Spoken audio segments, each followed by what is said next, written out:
कपड़े धोने वाली बहू। शादी के पहले से ही विभा को कपड़े धोने का बड़ा शौक था। कभी नल के नीचे तो कभी तालाब के पास। अरे मेरी नीली वाली लुंगी नहीं दिख रही है। विभा की अम्मा कहाँ रखी है लुंगी? अरे वो तो विभा ने परसों ही धोकर रखी थी आपकी अलमारी में, देखो वहीं होगी। वो ना मैंने आज धो दी, मुझे लगा कि गंदी हो गई होगी।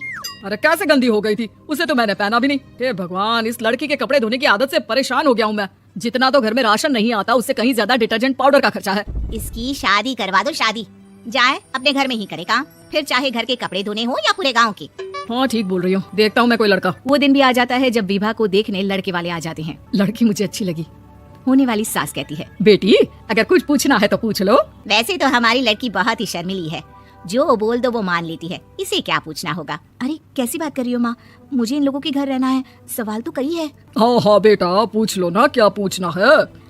आप लोगों के घर कपड़े कौन धोता है? सास का मुंह बन जाता है। देखो अगर तुम ये कहना चाहती हो कि तुम्हें कपड़े धोने नहीं आते तो सुन लो, कपड़े मैं ही धोती हूँ, लेकिन तुम्हारे आ जाने के बाद मैं रुमाल तक नहीं धोऊंगी। अरे चुप रहना भगवान, बहू बेचारी घर आई नहीं, उसे डराना शुरू कर दिया। वो क्या है ना बिटिया, अभी तक तो ये कल्लू की माँ ही धोती थी, लेकिन अब तुम्हारे पापा तो दहेज में वॉशिंग मशीन देंगे ही। तभी विभा की माँ बोल पड़ती है, सवाल भी पूछा तो क्या। वैसे भाई साहब, मशीन की तो फिर भी कपड़े धोने की कैपेसिटी होती है, मतलब जो बिटिया दे रहे हैं ना विभा, इसे कपड़े धोने का बहुत शौक है। ये आप लोगों के क्या आस पड़ोस गांव मोहल्ले सबके कपड़े धो दे और उफ तक ना करे। बाहर देखा नहीं आपने कितने कपड़े सूख रहे हैं?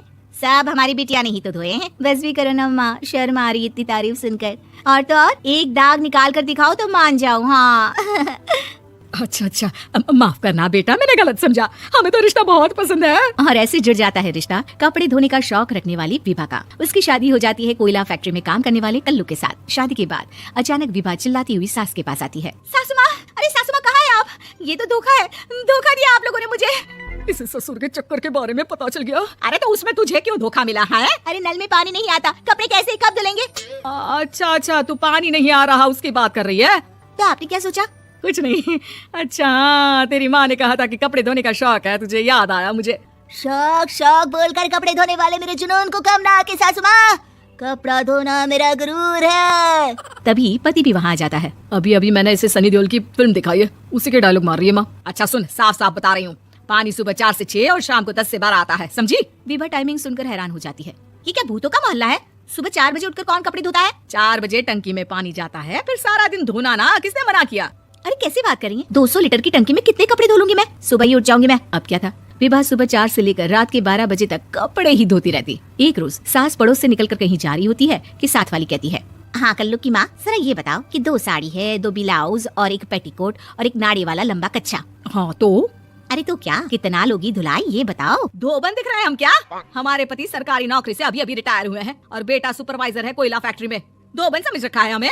हाय रे कल्लू की अम्मा, माफ कर दो, वो तो मोहल्ले में यही सब बता रहे थे कि तुमने बहू को कपड़ा धुलवाने के काम में लगा दिया है। सास को पड़ोसन की बात सुनकर गुस्सा आ जाता है। वो घर पहुंचती है जहाँ घर के बाहर ही इतने सारे कपड़े सूख रहे होते हैं जितने कि किसी धोबन के घर पर। अरे ओ कल्लू की दुल्हन, बाहर निकल। माँ जी यहीं आ जाओ, बाथरूम में चादर धो रहे हैं हम। अरे अभी हम धोते हैं, तुमको बाहर निकलो। ये आस पड़ोस वाले बोल रहे हैं कि हम बहू से कपड़े धुलवा कर उसे कपड़ा धोने वाली बना दिए हैं। अरे छोड़ो ना माँ जी, किन लोगों की बातों में आती हो? आस पास के लोगों का तो काम ही होता है कि वो किसी तरह सास बहू को लड़ा दे। बहू सारे घर के कपड़े धोती है, ये क्या कम है? बोलिए। सास को भी लग जाता है कि वो बहू का ये सनकीपन नहीं छुड़वा सकती, इससे अच्छा है कि खुद ही चुप हो जाए। जहाँ सास की साड़ी वहाँ खड़ी भीख मांगने वाली से मिलती है। माँ जी क्या बात है, आपकी साड़ी उस भिखारन से कितनी मिल रही है ना?